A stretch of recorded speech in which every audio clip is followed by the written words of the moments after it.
시작하도록 합니다. 기독교 신학입문 제7강을 지금부터 시작하도록 하겠습니다. 우리가 기독교 신학입문 이 강의를 공부하는 것은 성경을 읽을 때 성경 안에 어떤 메시지를 담고 있는가를 우리가 잘 파악하기 위해서는 바로 여기서 다루고 있는 이러한 주제들을 이 주제들에 대한 개념들을 우리가 잘 가지고 있어야 됩니다. 그래서 이런 개념들이 잘 서 있지 않으면 우리가 성경을 읽어도 무슨 뜻인지 무슨 의미인지 모르고 넘어가는 참 그런 경우가 많기 때문에 우리가 이 강의를 중요하게 생각하고 또 신학을 이해하는 데 있어서 가장 기본이 되는 이런 과정들을 공부하는 것입니다. 이 시간에는 제7강으로 교재 1권의 마지막 부분인 20장부터 22장까지를 한번 살펴보도록 하겠습니다. 20장에서는 타락, 바로 모든 죄의 근본 원인에 해당되는 거죠. 그리고 21장에서는 그 타락으로 말미암은 죄가 아담으로부터 시작되어졌는데 그 아담의 죄가 오늘 우리에게 어떤 영향으로 다가와서 우리의 죄가 되어졌는지를 우리가 한번 21장을 통해서 살펴보고요. 22장에서는 그러한 우리들의 죄, 바로 이 우리들의 죄가 이제 사회 전체적으로 어떤 영향을 미치고 어떠한 대책을 우리는 거기에 강구해야 되는가를 한번 살펴보도록 하겠습니다. 먼저 20장 타락이란 무엇인가? 떨어질 낙입니다. 떨어진다. 어디로 떨어진다는 얘기인가? 하나님으로부터, 하늘의 그 높은 하나님의 영광으로부터 떨어졌다. 그런 의미를 우리가 한번 생각을 해볼 수가 있습니다. 그러면 이 타락이란 무엇인가? 한번 같이 공부해 보도록 합시다. 타락이란 창세기 3장 6절 여자가 그 나무를 본즉 먹음직도 하고 보암직도 하고 지혜롭게 할 만큼 탐스럽기도 한 나무인지라 여자가 그 열매를 따먹고 자기와 함께 있는 남편에게도 주매 그가 먹은지라. 이렇게 그 타락의 현장, 바로 이 탐욕에 이끌린 그러한 한 인간의 모습을 우리가 보게 됩니다. 그러면 어떻게 우리 마음속에 이런 탐욕 또 이러한 타락의 그 행위가 일어나게 되었는지를 우리는 한번 이 정체에 대해서 연구를 해볼 필요가 있습니다. 왜냐하면 이것은 중요한 문제이기 때문에 그렇습니다. 우리 웨스트민스터 6장 제1항에 보면 우리들의 시조들은 사탄의 관계와 시험의 유혹을 받아 금지된 과실을 먹음으로 범죄하였다. 이것이 그들의 죄이며 하나님께서는 그의 지혜롭고 거룩한 계획을 따라 기쁘게 허용하셨는데 이는 그것을 명령하시어 그 자신의 영광을 드러내시기로 이미 계획하시기 때문이다. 자, 여기에서 우리가 좀 이해가 난해한 부분이 있는데 인간이 죄를 짓는 것을 하나님이 허락하셨다. 그리고 그렇게 하신 이유는 하나님의 뜻에 따라서 하나님의 영광을 드러내시기로 이미 계획하셨기 때문이다. 이렇게 얘기를 하고 있습니다. 그러면 이 의미가 무엇인가를 우리가 한번 잘 생각을 해봐야 할 것입니다. 쉽게 얘기해서 이런 얘기는 잘 이해가 되지 않는 그런 부분이 있지만 우리가 신학을 공부함으로써 이 얘기가 왜 이야기가 되고 이 얘기가 왜 맞는 얘기인가를 우리는 분명히 알 수가 있습니다. 먼저 타락, 이 타락이라는 단어를 우리가 한번 살펴보면 부패라는 그런 얘기가 같은 그런 말로 등장을 합니다. 타락, 부패, 이것은 곧 죄입니다. 이것은 곧 불순종이고 반역입니다. 그래서 이 타락, 폴 또는 corruption, 떨어지다, 폴이죠. corruption, 부패하다. 바로 이 말을 우리가 사전에서 찾아보면 올바른 길에서 벗어나서 잘못된 길로 빠지는 일, 이렇게 기록을 하고 있습니다. 죄를 범하여 불신의 생활에 빠지는 것을 우리는 타락했다 그렇게 얘기하는 것입니다.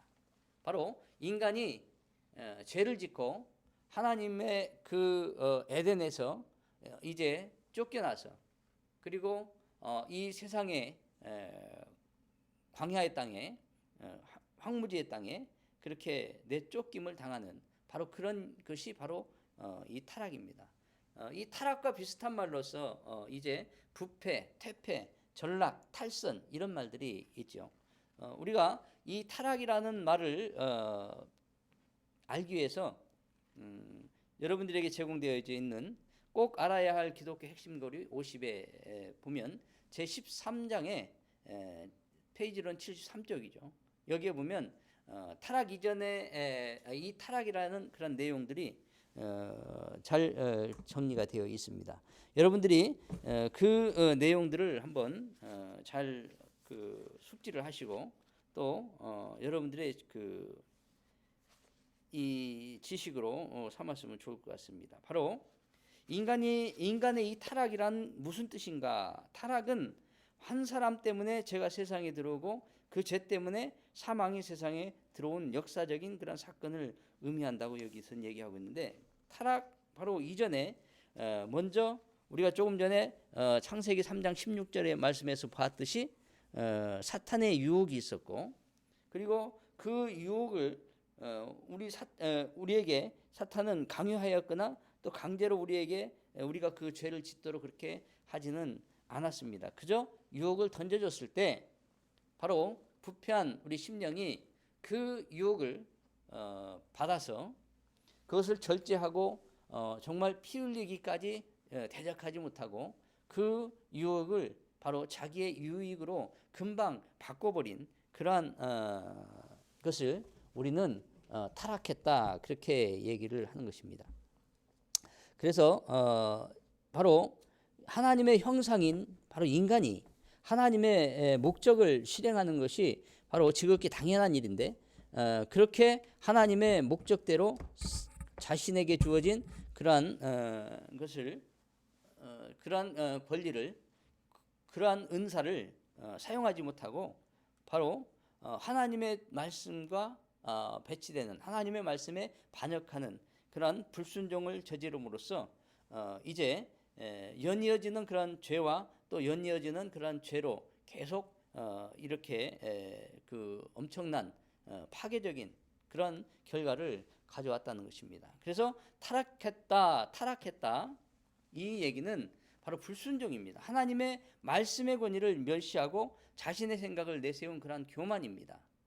그래서 이 교만한 사람의 마음이 셀프 어서션, 바로 자기 주장, 자율적으로 판단을 하는 그런 사람으로 변화되어졌다는 것이죠.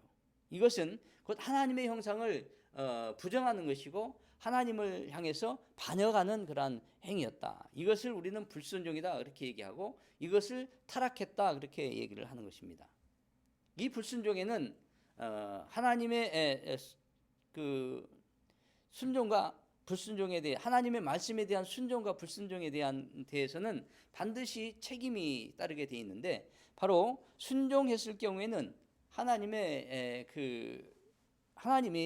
그 순종한 인간의 행위에 대한 책임을 지십니다. 그러나 타락했을 경우, 즉 불순종했을 경우에는 거기에 대한 책임이 바로 사람에게 있다는 사실입니다.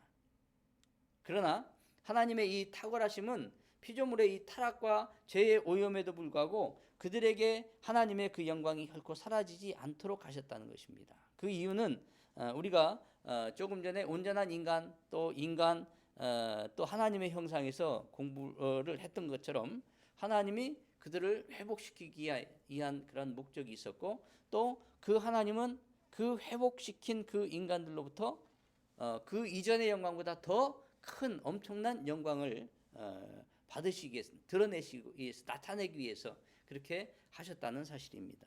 그래서 아담의 이 타락 허용은 둘째 아담을 통해서 더 많은 영광을 열매로 거두신다. 바로 한 알의 밀알이 100배의 결실을 맺는 그런 영광을 얻는 것이고, 그래서 조금 전에 우리가 웨스트민스터 신앙고백 제6장 1항에서 얘기했던 바로 그의 지혜롭고 거룩한 계획을 따라 기쁘게 허용하셨다 하는 그런 얘기가 이해가 될 수가 있습니다. 그것은 하나님이 그것을 명령하셨고 그 자신의 영광을 드러내시기로 이미 계획하셨기 때문에 그 일이 이 창조 세계 안에 일어날 수 있었다는 것입니다. 그래서 하나님은 당신이 무능해서 인간이 죄를 짓는 일을 방치하였거나 또 하나님은 무관심해서 인간이 죄를 짓는 것을 그렇게 방치해 두셨다가 그 인간이 죄를 짓자 그 인간을 심판하고 징계하는 그런 하나님이 아니시라, 하나님은 원래 이 천지 만물을 창조하신 것이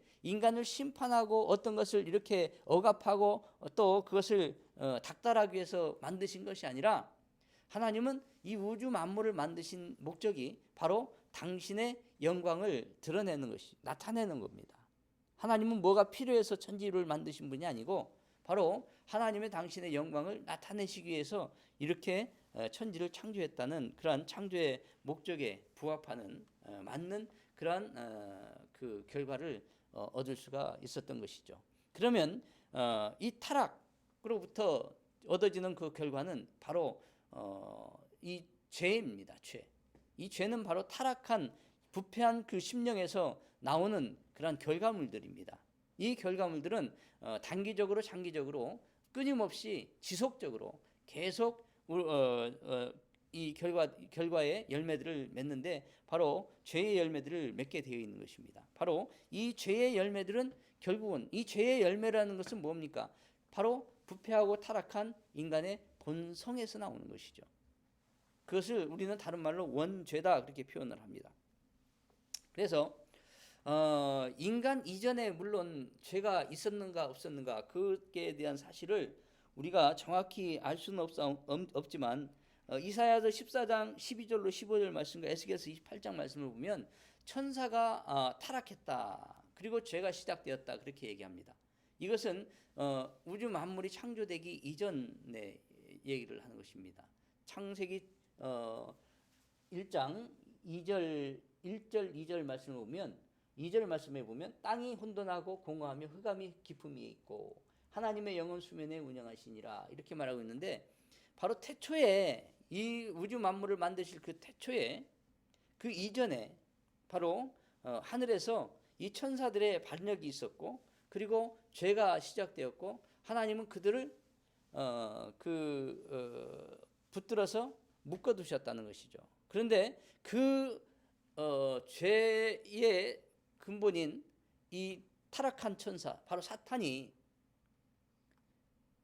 이 그 하나님의 피조 세계에 들어오면서 큰 문제가 시작되어진 것이죠. 바로 이 하나님의 피조 세계에 이 타락한 죄가 이 타락 바로 죄가 들어오게 되었다는 사실입니다.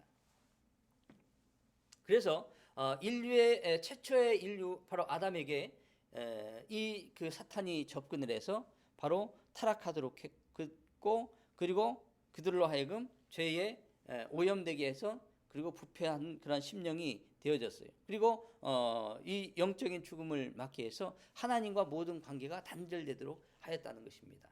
이러한 내용을 우리는 창세기 2장 16절로 17절, 창세기 3장 6절 이하, 창세기 3장 말씀에서 우리가 볼 수가 있습니다.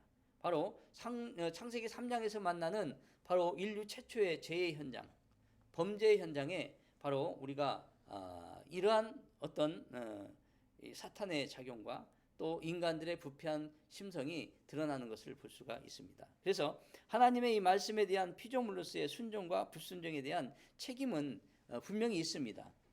그런데 그 책임이 하나님께 있느냐 인간에게 있느냐, 바로 그것은 인간이 하나님이 주신 이 자유의지, 바로 그 자유의지를 선용하느냐 아니면 불순종에 이용하느냐, 그로 말미암아서 이제 하나님이 주신 이 아주 가장 값진 그런 은사 중에 하나가 바로 선택을 할 수 있는 그런 선택권을 인간에게 주셨는데 그 선택을 인간이 어떻게 사용하느냐, 바로 거기에 따라서 하나님의 말씀에 순종할 때는 이 자유의지의 그 특권이 계속 하나님에 의해서 인간에게 주어지지만, 그러나 불순종할 경우에는 이 자유의지의 특권이 사라지고, 그래서 인간이 범죄함으로 말미암아서 인간에게는 이제 죄를 지을 수밖에 없는 필연적인 그런 존재로 전락해버리고, 하나님께서 주어졌던 그 선택권은 이제 하나님을 거역하는 방식으로 사용하였기 때문에 더 이상 그들에게 그 선택권이 없게 되어지는 것이죠. 그래서 에덴 동산에서 추방되었을 뿐만 아니라 이제 그 생명나무 열매를 따먹지 못하도록 화양금을 두어서 이제 그 지키는 그러한 일을, 바로 그렇게 말씀하시는 이유가 바로 거기에 있는 것입니다. 우리가 여기서 이 죄와 타락에 대한 내용들을 조금 더 정확히 또 자세히 공부를 해두어야만 합니다. 왜냐하면 이 기독교는 이 죄의 문제, 타락의 문제를 쉽게 그렇게 간과해서는 안 되기 때문에 그렇습니다. 왜냐하면 거기에 우리 신앙생활에 모든 그런 그 은혜가 있고요. 이 하나님의 그 뜻에 부합하지 못한 그런 반역과 또 불순종에 대한 이 모든 그 상태가 이 죄로부터 나오고, 이 죄에 대한 자각과 인식이 우리한테 확실히 서지 않으면 우리는 온전한 그런 신앙생활을 할 수가 없습니다. 그래서 그것을 하기 위해서 우리 학생 여러분들이 꼭 알아야 할 기독교 핵심 요구 17장과 꼭 알아야 할 핵심 기독교 진리 20의 그 참고도서 8장, 그리고 구원과 하나님의 계획, 김남준 목사님이 쓴 그 책에 2장과 3장에 나와 있는 그 내용들을 한번 자세히 탐독을 하시고 숙독을 하시고 그 내용들을 한번 잘 정리를 해서 죄에 대한 개념을 한번 잘 정리를 했으면 좋겠어요. 죄의 정체성이 뭐고, 죄가 무엇이고, 죄가 어떤 영향을 미치는 것인가, 이런 것들을 잘 정리해서 여러분들이 숙지를 하고 있을 때, 여러분들이 어떤 복음을 전할 때 또 그와 같은 올바른 그런 죄에 대한 인식을 가지고 접근할 수가 있고, 또 그렇게 이것을 공부하는 걸 그렇게 지식적인 것으로 공부하는 걸로 끝내는 것이 아니라 그 여러분들이 습득한 그 지식을 여러분 안에서 자각시키고 여러분들에게 적용을 시키는 것입니다. 그래서 나 자신이 죄인된 그런 상태를 한번 심각하게 발견하는 그런 묵상을 여러분들이 한번 했으면 좋을 것 같아요. 그래서 이 부분을 한번 여러분들에게 6강과 7강의 그런 과제물로 한번 드리고자 합니다. 그래서 세 권의 이 참고도서를 여러분 참고하시고 또 교재를 참고하시고 아니면 기타 다른 참고한 내용들을 그 참고해서 한번 내용들을 정리하시고, 또 어떤 내용들을 문장들을 우리가 발췌했을 때는 거기에 대한 푸트노트, 바로 각 줄을 반드시 좀 표시하는 그러한 습관을 여러분들이 좀 길렀으면 좋을 것 같아요. 그래서 레포트를 작성하실 때 그 각 줄을 반드시 어떤 책 저자, 그다음에 책명, 그리고 출판사, 뭐 출판 연도 이렇게 표시를 하고 거기에 몇 페이지 몇 페이지에 몇째 줄 이렇게 표현을 한다든지 우리 각주 표현하는 방법이 있습니다. 그래서 그 교재에 나와 있는 또는 다른 참고서들에 보면 이 각주하는 표시들을 여러분 한번 참고를 해서 각주를 꼭 한번 달아보는 그런 습관을 한번 길러보시기를 바랍니다. 그래서 6강, 7강 과제를 이렇게 드렸고요. 그러면 죄의 성격이 무엇인가? 바로 하나님의 권위에 대한 거부. 그래서 하나님의 절대적인 그런 주권과 하나님의 권위에 대해서 이제 부정을 하고 자아중심, 바로 우리 인간의 이기적인 자아중심, 자아만족을 위한 그런 자아의 권위를 이제 세우는 그런 것이 바로 이 죄다. 그리고 죄는 교만이다. 바로 자율적인 인간. 이 자율적인 인간이라는 것은 스스로 판단하는 인간을 두고 얘기합니다. 저와 여러분들이 이 살면서 신앙생활을 하면서 또 세상의 삶을 살면서 늘 옳고 그름을 판단합니다. 이것은 이러이러하니까 옳고 이것은 이러하니까 잘못됐다. 자, 잘잘못을 판단하는 것이 여러분 그것이 꼭 좋은 것만은 아닌 것입니다. 이 세상에서는 하나님 말고는 그렇게 판단할 수 있는 그러한 근거가 없습니다. 그러나 우리가 하나님의 말씀을 따른다는 얘기는 바로 내가 어떤 것을 맞고 틀리고 옳고 그르고 이렇게 판단해서 그것을 따르는 것이 아니라 우리는 그것을 분별하는 거예요. 분별한다. 그렇게 표현하는 게 좋습니다.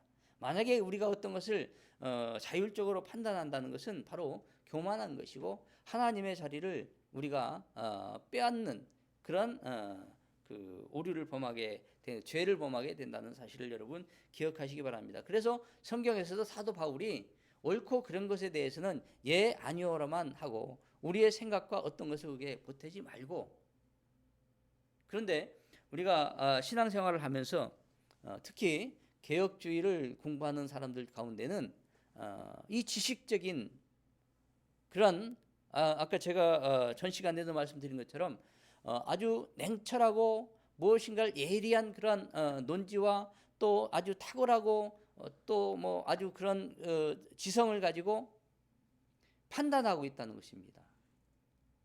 우리가 개혁 신학을 조금 공부를 하고 나서 이제 교회 가서 목사님의 설교를 들으면 이게 이런 교리를 공부를 하고 성경을 공부하다 보면 다른 사람이 설교를 할 때 그 말씀이 들리기 시작하는 거예요. 보이기 시작하는 거예요. 맞는지 틀리는지. 그 교리에 입각해 교리라는 이 잣대를 가지고 그 말씀을 측량한다는 것이죠. 그런데 우리가 한 가지 중요하게 알아야 될 것은 무엇이냐면 어떤 한 사람을 강단에 세워서 하나님의 말씀을 대응케 했을 때 그 말씀이 교리적으로 맞거나 틀리거나 하는 것을 우리가 판단해서는 안 된다는 것입니다. 대신에 우리가 그 설교를 통해서 얻어야 할 것은 긍정적인 그런 은혜와 부정적인 그런 은혜를 같이 우리는 생각을 해볼 수가 있습니다. 지금 강단에서 어떤 목사님이 설교를 할 때 이 교리를 잘못 설교를 하고 있습니다. 그런데 우리는 거기에 대한 분명한 지식을 갖고 있기 때문에 그 목사님이 지금 잘못되게 설교를 하고 있다는 사실을 알 수가 있습니다. 깨달을 수가 있습니다. 그러면 분별이라는 것은 무엇이냐? 거기에서 저것은 맞다, 저것은 틀리다, 그러니까 저 목사님은 잘못된 목사님이야, 이렇게 판단하는 것이 아니라 그것은 판단입니다. 그런 판단이 아니라 그 말씀 안에서 내가 취해야 될 것, 내가 얻어야 될 것, 그런 은혜를 우리는 분별하는 거예요. 그리고 그것을 내 마음에 심중에 두는 겁니다. 우리는 항상 그런 것을 우리 마음속에 심중에 두어야 되지, 그것을 입 밖으로 내서 행동으로 그래서 파당을 만들거나 저 사람이 잘못했다고 정죄하거나 또 참소하거나 이런 일에 참여해서는 절대로 안 된다는 것입니다. 그리고 이 죄의 성격은 바로 그러한 데서 있다는 것이죠. 그것은 교만한 것입니다. 또 죄의 성격은 잘못된 욕망입니다. 우리가 로마서 7장 7절 말씀에 보면 이 탐욕이 나오는데요. 바로 그 탐심, 이 탐심은 무엇인가? 이 탐심의 정치를 여러분 잘 알아야 됩니다. 밑에 제가 과제로 내드리는 누가복음 22장 15절 말씀과 거기에 보면 소원한다, 원한다, 예수님이 그렇게 말씀하실 때 그 원어를 여러분들이 한번 찾아서 분석을 해보셔야 될 겁니다. 바로 에피티미아라는 그런 단어가 나오는데 그 원도, 그 소원도 에피티미아고 로마서 7장 7절에 나오는 이 탐욕, 이것도 에피티미아입니다. 이 두 단어의 의미를 한번 여러분 한번 비교해서 생각을 좀 해보라 하고 제가 과제를 내드리는데 우리 하나님이요, 우리 인간들에게 어떤 그 욕구를 주셨습니다. 욕구, 즉 쉽게 말해서 배고프면 먹어야 될, 먹을 것을 찾는 그런 욕구, 또 뭐 성욕, 또 뭐 기타 여러 가지 그런 욕구들을, 육신의 욕구들, 마음의 욕구들을 주셨습니다. 이것은 좋은 것입니다. 그런데 여기에 이것을 변질시켜서 나에게 지금 먹을 그 배가 이제 배가 고파서 쉽게 밥을 먹었다고 칩시다. 그럼 그걸로 끝나는 건데 로마 시대 때는 어떤 일이 있었어요? 그들에게는 이 먹는 게 하나의 어떤 이 오락입니다. 오락. 그래서 먹고 배가 부르면 그것을 토해내고 다시 또 먹고 이런 어떤 것을 한다는 것이죠. 참으로 이거는 굉장히 이 탐욕스러운 그런 인간들의 죄악된 모습을 얘기하는 것입니다. 즉 어떤 기준, 그러니까 우리에게 필요한 것 이상의 어떤 것을 취하려고 하는 그런 욕심들, 이것을 우리는 탐욕, 욕망 그렇게 얘기합니다. 이런 것들이 있음으로 말미암아서 바로 죄다 그렇게 얘기합니다. 또 10계명의 맨 마지막 계명에 보면 탐심이 나오죠. 탐심. 바로 이 탐심이 이 과욕을 불러일으키고 이 과욕이 곧 이 사람으로 하여금 죄를 짓게 한다는 것입니다. 그래서 이 두 성경 말씀 한번 여러분 비교해서 한번 잘 의미들을 한번 파악을 해 보시기 바랍니다. 그래서 이 잘못된 욕망이 바로 죄다, 이런 죄의 성격이다 그렇게 얘기합니다. 그러면 죄란 무엇인가? 죄를 한번 정의를 내려보면 죄의 정의는 다양한 측면에서 얘기를 할 수가 있습니다. 그래서 죄를 나타내는 구약 성경과 신약 성경의 용어들을 한번 여러분 교재에 나타나 있는 한번 여러분들이 보시고요. 구약 성경에 나타나 있는 용어들 보면 아바, 구부리다, 어떤 것을 이렇게 절곡시키다, 구부려서 왜곡시키다 그런 얘기예요. 또 아발, 허물, 또 아바르, 범하다, 라, 악의 지배, 마을, 신뢰가 깨짐, 파샤, 반역하다, 올바른 권위에 복종하기를 거부하다, 하타, 표적을 잘못 맞추다. 바로 죄에 대한 그러한 정의로 주는 말씀이 바로 구약에서는 하타입니다. 그리고 신약에서는 하마르티아, 바로 관역을 또 표적을 잘못 맞추다, 규범으로부터 일탈하다. 바로 이렇게 신학적으로 하나님의 목적이나 율법으로부터 떠나다 그런 의미를 갖고 있다는 것입니다.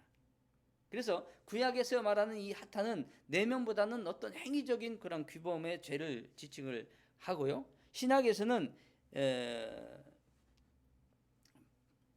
파라바시스, 경계를 범하다, 또는 파라코에, 청종치 않는다, 파라토마에서 넘어짐, 또 아그노메마 무지, 또 헤테마 온전히 수행치 않음, 이런 어떤 의미들로 이제 헬라어로 표시가 되는데 바로 하마라티노 동사죠. 이것이 가장 대표적인 그런 예로 사용되는 죄에 대한 정의로 사용되는 그런 단어인데요. 관역을 빗나가다, 실패하다 그런 의미를 지니고 있습니다. 그래서 어떤 특정한 잘못된 행위뿐만 아니라 내면의 불순한 마음의 동기, 바로 예수님이 말씀하신 그 마음의 죄, 이런 것까지도 지칭을 하고 있다. 그래서 죄라는 것은 바로 하나님께 대한 불순종하는, 또 하나님을 대항하는 그러한 인간의 모든 행위를 얘기합니다. 여기서 이 행위는 행동과 또 마음에 가지고 있는 그런 것까지 다 포함하는 것이죠. 그래서 하나님의 지배를 거부하는 바로 자율성이 죄의 본질이다.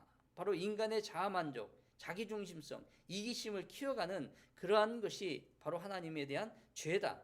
또 죄는 구체적인 행동과 하나님의 뜻을 거스리는 그런 마음의 태도를 포함하고 있고, 탐심이나 음욕이나 시기나 질투나 과욕 등등으로 이런 것으로 나타낼 수가 있다. 그래서 죄라는 것은 하나님을 거부하고 하나님의 뜻을 대항하는 태도와 행동을 총칭해서 포괄적으로 얘기한다. 우리가 꼭 알아야 될 핵심 교리 50에 보면 12과에서 69쪽으로 72쪽에 나오죠. 죄란 근본적으로 하나님에 대한 반역이다. 또 기타 여러분들이 가지고 있는 그 참고 도서 4권을 참고를 해보시면 부교재로 여러분들에게 주어졌죠. 그것을 참고해 보면 이런 내용들이 잘 기록이 되어 있습니다. 조금 전에 여러분들에게 과제로 내어드리는 그런 내용들을 여러분 한번 잘 정리를 해보시기 바랍니다. 그리고 죄의 결과, 죄의 결과로 나타나는 그러한 현상은 무엇인가? 우리는 웨스트민스터 신앙고백 6장 2항에 보면 이 죄의 결과에 대해서 말하고 있습니다. 죄로 말미암아 그들은 본래의 의의를 잃게 되었고 하나님과의 교통도 끊어지게 되었다. 그래서 죄로 죽게 되었고 영과 육의 모든 기능들과 기관들이 전적으로 더럽혀지고 말았다. 바로 최초의 죄에 대한 하나님의 심판은 삼중적 죽음을 의미합니다. 육체적인 죽음, 영적인 죽음, 영원한 죽음.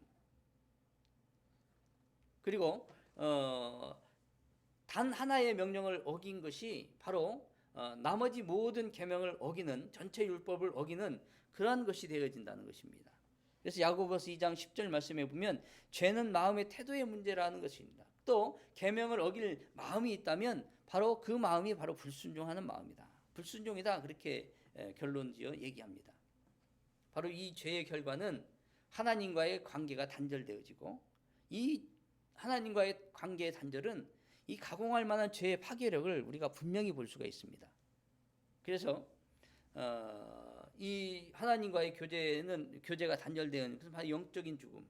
그뿐만 아니라 인간과 인간, 자연과 인간, 또 자신과의 그 관계 안에서 철저하게 이 파괴되어지는 그런 모습을 우리는 볼 수가 있는 것입니다.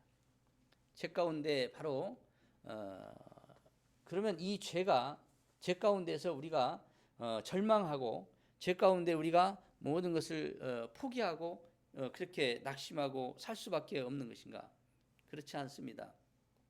하나님은 죄 가운데 빠진 우리들을 회복하시기 위해서 엄청난 노력을, 엄청난 일들을 계획하시고 그것을 행하시고 계시다는 사실입니다.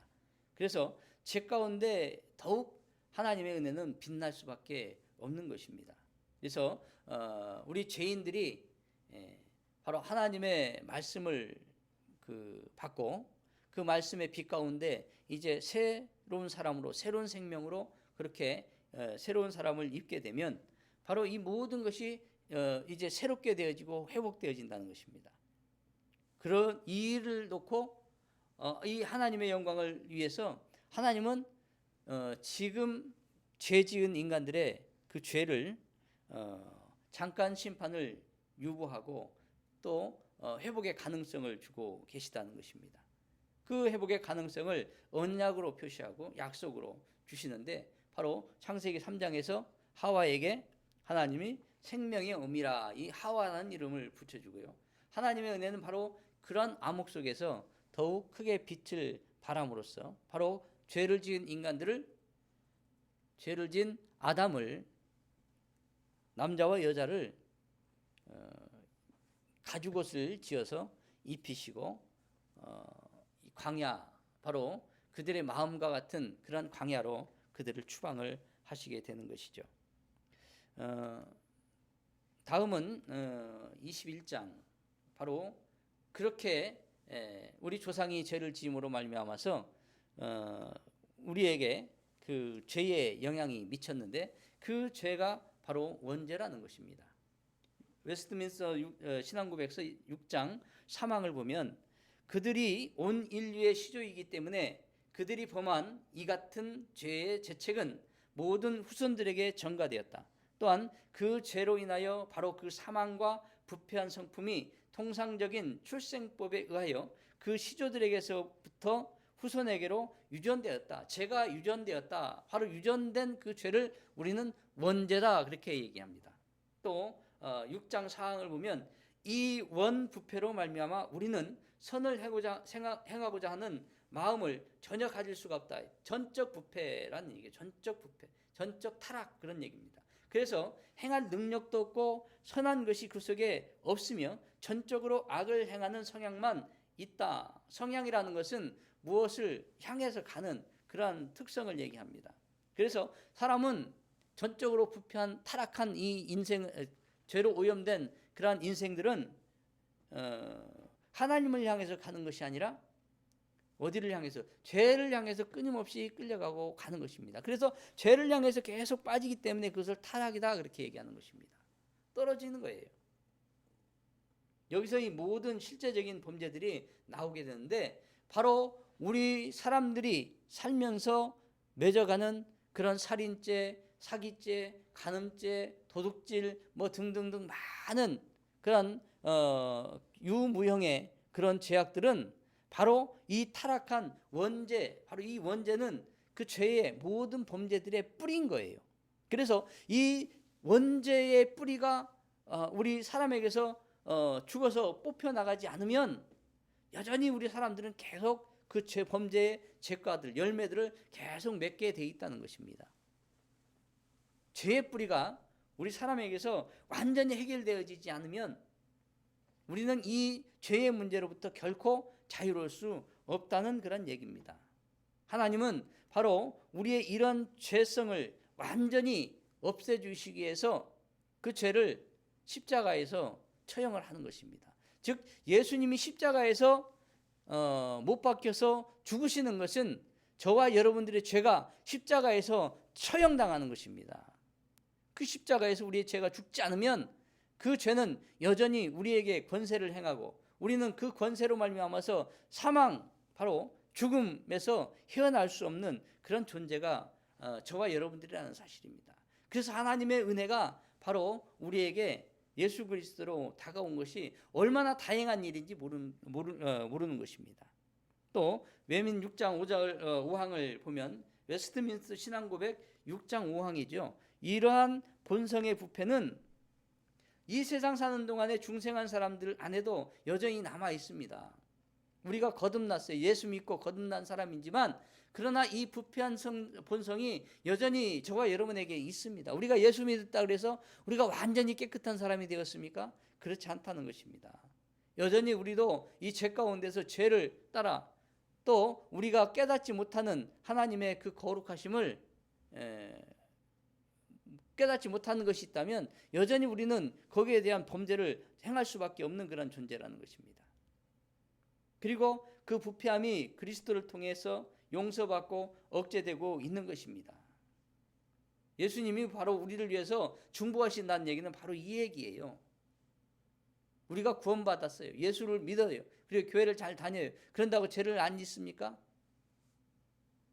아닙니다. 여전히 우리는 죄 가운데 살고 있고 또 사도 바울처럼 오라 나는 공고한 심령이로다 하고 울부짖으며 절규할 수밖에 없는 그런 존재들입니다. 그러나 그렇게 절규하는 우리를 주님은 말씀으로 성령으로 위로하십니다. 예수 안에 있는 너에게는 결코 정죄함이 없다. 왜냐하면 생명의 성령의 법이 죄와 사망의 법에서 너를 해방하였기 때문이다. 너는 예수 그리스도로 말미암아서 구속되어졌다. 너의 모든 죄값은 다 예수님에 의해서 속량되어졌다. 너는 이제 자유한다. 바로 하나님의 아들 예수가 너희를 모든 죄의 그 속박으로부터 해방시켜줬다. 너희를 풀어주기 위해서 그들에게 속전을 지불하였다. 그렇게 선포되어지는 것입니다. 바로 그 일이 우리 그리스도인들의 삶 속에서는 매일 일어나는 그 과정을 우리는 성화다 그렇게 얘기하는 것입니다. 지금 여기 6장 5절은 그 예수 그리스도의 은혜를 얘기하면서 그렇게 억제되고 있다 할지라도 본성 자체와 본성에서 비롯되는 모든 행동들은 참으로 그리고 완전히 죄된 것이라는 것을 말하고 있는 것입니다. 전적으로 타락한 인간은 곧 죄다. 우리 인간은 죄고 죄가 곧 나다라는 것을 인식하는 것입니다. 또 웨스트민스터 6항을 보면 원죄와 본죄 모두 이런 죄들은 모든 죄는 하나님의 의로운 율법에 대한 위반이요 그것에 반대되는 것으로서 그것 자체의 성질 때문에 죄인에게 죄책을 가져다 줍니다. 그 죄책으로 말미암아 죄인은 하나님의 진노와 율법의 저주를 받게 되는 것입니다. 그리하여 사망을 당하되 동시에 영적으로 육체적으로 그리고 영원한 모든 불행들을 아울러 당하게 된다는 그런 사실입니다.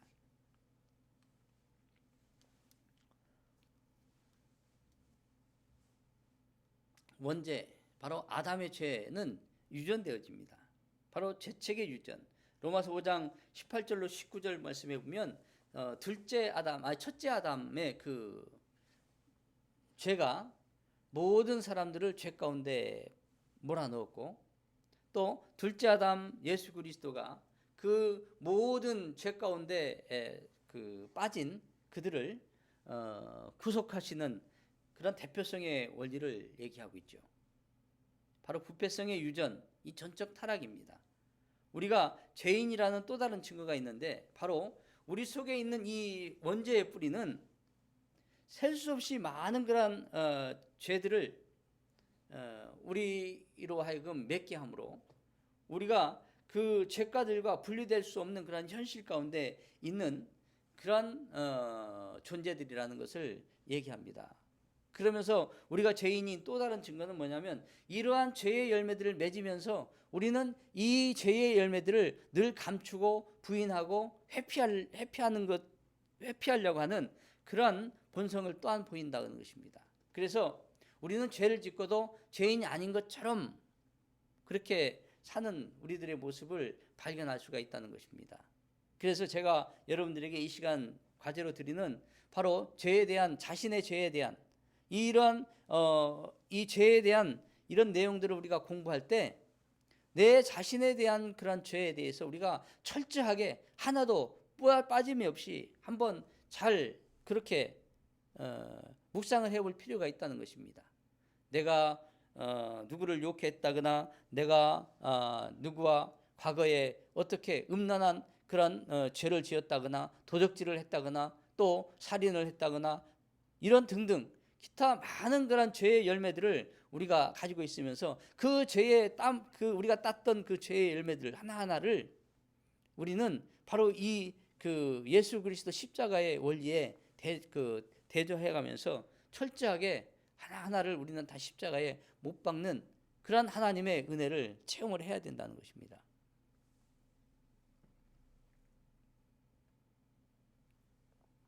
바로 우리들의 죄의 결과를 묵상하는 것입니다. 죄는 왜 그러면 우리가 이렇게 해야 되는가? 그 죄의 결과를 우리가 잘 알아야 돼요. 죄는 바로 하나님과의 관계에 악영향을 미치기 때문에, 즉 다른 얘기로 말하면 우리의 신앙에 악영향을 미치기 때문에 그렇다는 것입니다. 먼저는 우리가 죄된 그런 마음을 가지고 있으면 하나님과 교제가 일어나지 않습니다. 소통에 장애가 일어나요.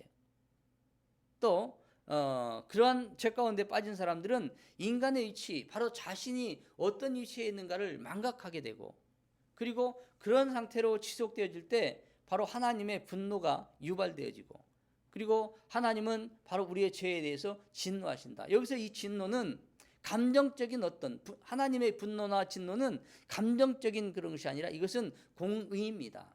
하나님은 절대적으로 의로우신 분이기 때문에 이런 죄악, 이런 것에 대해서 아주 철저하다는 것입니다. 그래서 감정적으로 또 어떤 것을 감정적인 어떤 분노나 노함이 아니라 이것은 철저하게 하나님의 공의에 의한 그런 진노다, 노하심이다, 이렇게 여러분들이 아셔야 될 것이고요. 또 죄는 이웃과의 그 관계에 해가 하게 됩니다. 쉽게 말해서 이런 얘기를 한번 할 수가 있습니다. 내가 A라는 사람과 B라는 사람의 관계에 있어서 서로 신뢰 관계에 있지 못하고 서로에게 속고 속이는 그런 관계. 그러면 한 사람이 어떤 이득을 취하면 한 사람은 피해를 받는 것이고, 또 한 사람이 어떤 피해를 당하면 한 사람은 이익을 받는 그런 관계. 이것은 바로 죄 가운데 놓인 그런 관계, 의로운 관계라고 할 수가 없습니다. 죄는 자신에게도 또 부정적인 그런 영향을 주는데, 바로 인간에게 이 죄책감, 바로 수치심을 주고요. 또 죄를 한번 지면 그 죄의 맛이 들리면 계속 더 큰 죄를 짓는 바로 양심의 마비 현상이 일어나고요. 또 그런 죄 가운데 빠지면 이제 영적 성장이 방해가 되고, 또 거룩한 구별된 그런 삶을 살 수 없게 되는 것을 볼 수가 있습니다. 그랬을 때 이제 최종적으로 궁극적으로 인간에게는 하나님이 만든 그 예비하신 그 상급이 다 상실되어지고 그에게 주어지는 그 상급은 징벌, 바로 영원한 둘째 사망 못에 던져지는 그런 아주 영광스러운 영광, 저주의 영광을 받게 된다는 사실입니다. 그러면 이러한 삶으로부터 우리는 우리 자신들을 건져내는 하나님의 은혜를 간구해야 되는데, 바로 그것을 간구하면서 우리는 어떤 길로 나가는가? 바로 회개의 길로 가야 된다. 여러분, 이스라엘 백성이 이스라엘 역사에서 북이스라엘이 멸망하고 남유다가 멸망하고, 그러한 모든 과정은 큰 이유가 있습니다. 첫 번째로 우상 숭배에 있고요. 두 번째로 이 정치적인 또 영적인 그런 지도자들의 부패, 그리고 그들이 눈먼 소경이 되어서 하나님의 그 뜻을 발견하지 못하고 인간의 그러한 사욕에 눈이 멀어서 그 백성들을 잘못 이끌고 잘못 가르치고 그랬다는 것입니다. 즉 그것으로 말미암아서 일어나는 그 일이 무엇이냐면 사회의 악, 온 사회가 죄 지은 그런 공동체의 책임이 있다는 것입니다. 그 길로 가는 길이라는 것이죠. 그래서 이 지도자들의 죄, 그것이 두 번째고, 세 번째는 바로 그러한 지도자들을 세워뒀음에도 그들과 같이 동조해서 함께 휩쓸려가는 바로 온 국민들의 어리석음이라는 것이죠. 오늘 우리 한국의 그 사정을 봐도 마찬가지입니다. 어느 한쪽에서 잘못되어지면 그것을 바로 잡으려고 하는 그러한 균형이 필요한 것이죠. 그럴 때 그 사회가 온전한 길로, 바른 길로, 정의로운 그런 길로 갈 수가 있는 것입니다. 하나님은 이 통치하심에 있어서, 다스림에 있어서 바로 이 정의가 세워지기를 원하십니다. 그러기 위해서는 필요한 것이 바로 회개입니다. 회개라는 것은 바로 우리가 잘못 가고 있던 바로 하마르티아, 빗나간 그런 방향에서 돌이켜서 관역을 향해서 서서 바라보고 나가는 것을 의미하는 것입니다. 바로 회복의 길이죠. 누가복음 15장 11절 이하에 보면 바로 집 나갔던 그 탕자의 아들, 탕자가 이제 회개하고 돌이키는 그런 과정의 예를 말씀을 하십니다. 바로 우리에게는 그와 같이 집 나갔던 아버지로부터 나의 모든 재산의 분깃을 받아가지고 세상에 나가서 그것을 호랑방탕하게 다 쓰고 결국은 돼지우리에서 자신의 존재를 발견하고, 아하, 내가 하나님과 내 아버지께 범죄하였구나, 이것을 깨닫고 나의 죄를 깨닫고 이제 돌이켜서 내가 우리 아버지 집에 가서 아들이 아니라 품꾼의 하나, 노예 품꾼의 품꾼으로 하나 그렇게 존재하면 이 돼지우리보다는 나을 것이라는 그런 생각으로 돌아왔을 때, 그 아버지는 그 냄새나는 돼지우리 속에서 온 그 아들, 쉽게 그 자신의 아들이라고 알아보기도 힘든 그런 몰골을 한 그 아들을 먼 발치에서 알아보고 달려나가서 끼워서 그를 끌어안고 또 그를 반갑게 맞아주는 그런 말씀을 하십니다. 바로 이것은 하나님이 저와 여러분들이 바로 이 돼지우리 속에서 우리의 존재성을 발견한 바로 그러한 모습을 얘기하고, 또 그처럼 냄새나고 더러운 바로 돼지우리 안에서 뒹굴던 바로 우리를 맞아주시는 그 하나님의 은혜를 말씀을 하시는 것입니다. 바로 이것을 생각할 때 이 회복의 길이 얼마나 우리에게 큰 위로가 되고, 또 이 회복해 주시겠다는 하나님의 약속이 저와 여러분에게 얼마나 엄청난 그런 은혜인가를 우리는 잘 기억을 할 수가 있습니다. 또 우리가 히브리서 12장 4절 말씀의 본면을 한번 잘 기억을 해둬야 됩니다. 히브리서 12장 4절 말씀을 한번 찾아서 보시면요, 같이 한번 찾아서 읽도록 하겠습니다. 너희가 죄와 싸우되 아직 피 흘리기까지는 대항하지 아니하고 또 아들들에게 권하는 것 같이 너희에게 권하신 말씀도 잊었도다. 일러스되 내 아들아 주의 징계하심을 경히 여기지 말며 그에게 꾸지람을 받을 때 낙심하지 말라. 이렇게 권면하고 있는데, 여러분 교회 안에서요, 또 우리 성도들에게서, 또 신학을 공부하는 저와 여러분들이 이 죄의 문제를, 이 죄는 우리 인생의 가장 심각한 문제입니다. 그러나 이미 해결되어진 문제지만 아직 완전하게 해결되지 못한 그런 문제이기도 합니다. 그래서 너희가 죄와 싸우되 아직 피 흘리기까지 대항하지 아니하고, 정말 우리의 혼신의 힘을 다해서 우리의 전심으로 죄를 끝까지 대항해서 그렇게 싸우지 못한 예수님의 피 흘리심을 바로 내 피를 흘려서 바로 내가 순교해 가면서 이 죄 때문에 죄와 대적해서 싸우는 그러한 것까지 아직 이르지 못한 우리들의 모습을 바라보면서 우리는 이 권면을 기억을 해야 됩니다. 정말 내가 죽을 힘을 다해서 이 죄와 대적해서 싸우리라. 이것이 그리스도인들입니다. 우리는 연약합니다. 우리는 언제 어떻게 쉽게 넘어질지 알지 못하는 그런 존재들입니다. 넘어질 수 있는 존재예요. 그러나 우리가 그리스도인이라면 끝까지 이 죄와 대적해서 싸우고, 이 죄로 말미암아서 내가 나의 신앙을 잃게 되어지는 그러한 일이 결코 없을 것이라는 그러한 확신 속에서 죄를 대적해서 싸우는 그런 여러분들이 되시기를 주님의 이름으로 부탁을 드립니다. 이제 마지막으로 사회적인 죄. 이 사회적인 죄는 우리가 쉽게 생각해서 바벨탑을 생각을 하면 됩니다. 이 창세기 11장에 나오는 내용인데요. 인간들이 무슨 일을 했습니까? 이 인간들이 성을 쌓고 또 서로 모여서 하나님을 대적하는 그러한 바벨탑을 쌓았다. 이 사회적인 큰 죄. 오늘날 바로 이 바벨탑은 무엇인가? 우리가 한번 깊이 생각을 해봐야 됩니다.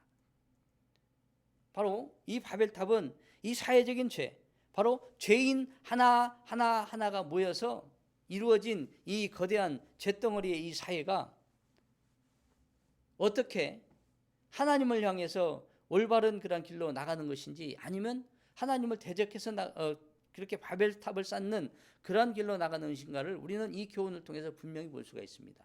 여러분, 예루살렘의 그 멸망하는 그 본보기, 그리고 예루살렘의 멸망의 이유를 우리가 바라볼 때 바로 이 사회적인 죄는 그 사회의 개인들의 불의요, 불순종, 그리고 또 교회의 불순종, 또 온 나라의 불순종, 바로 이것이 바로 사회적인 죄입니다.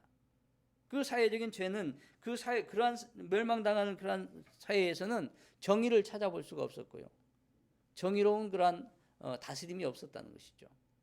그리고 하나님을 인정하지 않는, 즉 하나님 대신에 우상을 섬기고, 그리고 하나님의 은혜를 구하지 않는 그런 결과를 그런 원인을 발견할 수가 있었고, 또 사람들의 어리석음이 그 속에 있었다는 것입니다.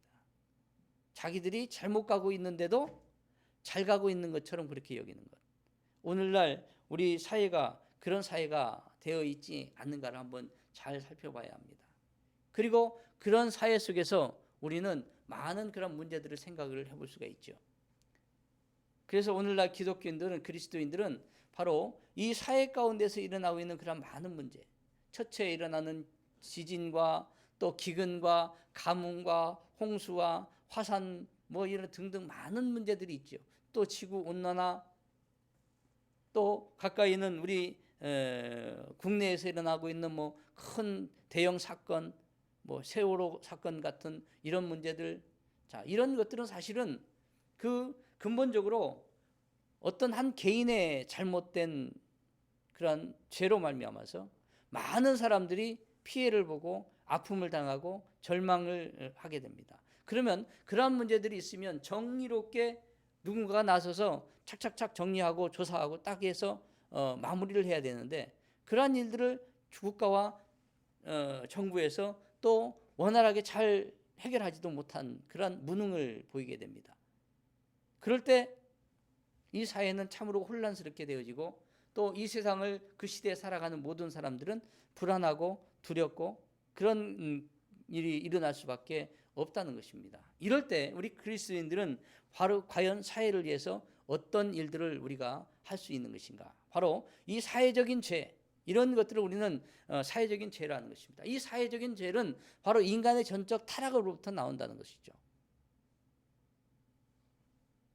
바로 이 사회적인 죄에 대한 그리스도인들의 자세와 책임이 무엇인가를 우리는 한번 깊이 생각을 해보지 않을 수 없는 것입니다. 그래서 우리가 복음을 얘기하고 복음 얘기하고 세상에서 그리스도인 얘기합니다. 그리고 저 카톨릭이나 다른 기타 종교단체들에서 많은 사회적인 약자들을 향해서 어떤 선행을 하고 또 행위적인 그런 것들을 강조하는 것을 보면서 비난하고 비판하고 그런 자세보다는 우리도 그들과 동참해서 정말 세상 가운데 그리스도인의 그런 착한 행실을, 또는 그런 착한 행실의 그리스도인임을 드러낼 때 비로소 하나님의 이 말씀에 부합되어지는 그런 하나님의 영광이 바로 우리로 말미암아서 드러날 것이고, 또 세상에 그와 같은 귀한 하나님의 은혜가 있게 될 것이라는 것입니다. 이상으로 제 7강을 마치고 다음 시간 제 8강부터는 교재 제 2권에 대한 강의를 진행하도록 하겠습니다. 대단히 수고 많으셨습니다. 감사합니다.